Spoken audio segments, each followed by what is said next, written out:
যে সময়টিতে পানির স্তর দিনকে দিন নেমে যাচ্ছে নিচে, বাড়ছে বৈশ্বিক উষ্ণায়ন, ঠিক সেই সময় প্রাণ ও প্রকৃতির ভারসাম্য রক্ষায় শহীদ রাষ্ট্রপতি জিয়াউর রহমানের দেখানো পথে দেশের বিভিন্ন প্রান্তে পুনঃ খাল খননের মাধ্যমে আরও বেশি ফসল উৎপাদন, মাছের চাহিদা পূরণ সহ গ্রামীণ অর্থনীতি আরও বেশি সচল করার কাজে হাত দিয়েছে বিএনপি সরকার।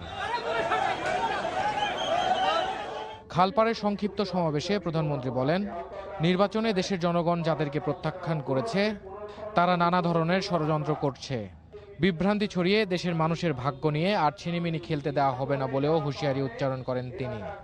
আজ থেকে আমাদেরকে সতর্ক থাকতে হবে যে যারা বিভ্রান্তি ছড়ানোর চেষ্টা করছে, যারা আইনের শাসনকে প্রতিষ্ঠিত হওয়ার জন্য বাধাগ্রস্ত করছে, যারা মানুষকে বিভ্রান্ত করার চেষ্টা করছে, তাদের বিরুদ্ধে আসলে আমরা আজকে সজাগ থাকবো, তাদের বিরুদ্ধে আমরা সতর্ক থাকবো।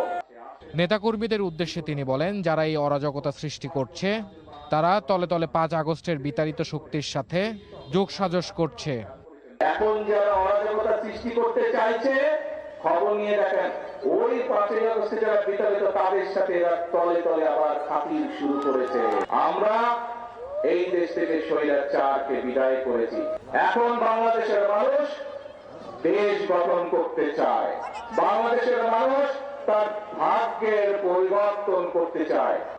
তারেক রহমান বলেন, অপরাধী যেই হোক তাকে শাস্তি পেতেই হবে, কিন্তু কেউ কেউ সুশাসন বাধাগ্রস্ত করতে চায়। অত্যন্ত অন্যায়, অত্যন্ত দুঃখজনক একটি হৃদয় বিদারক একটি ঘটনা ঘটছে। এই ছোট্ট বাচ্চাকে কিভাবে হত্যা করেছে দেখেছেন।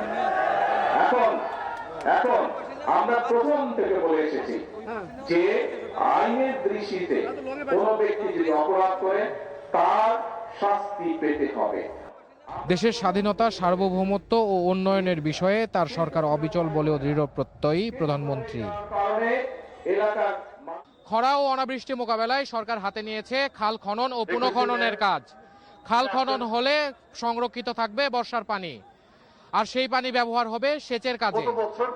গ্রামীণ অর্থনীতিতে আসবে গতি, দেশের প্রান্তিক মানুষ হবে অর্থনৈতিকভাবে ক্ষমতায়িত। Iftekhar Reza, NTV news, Trishal, Mymensingh.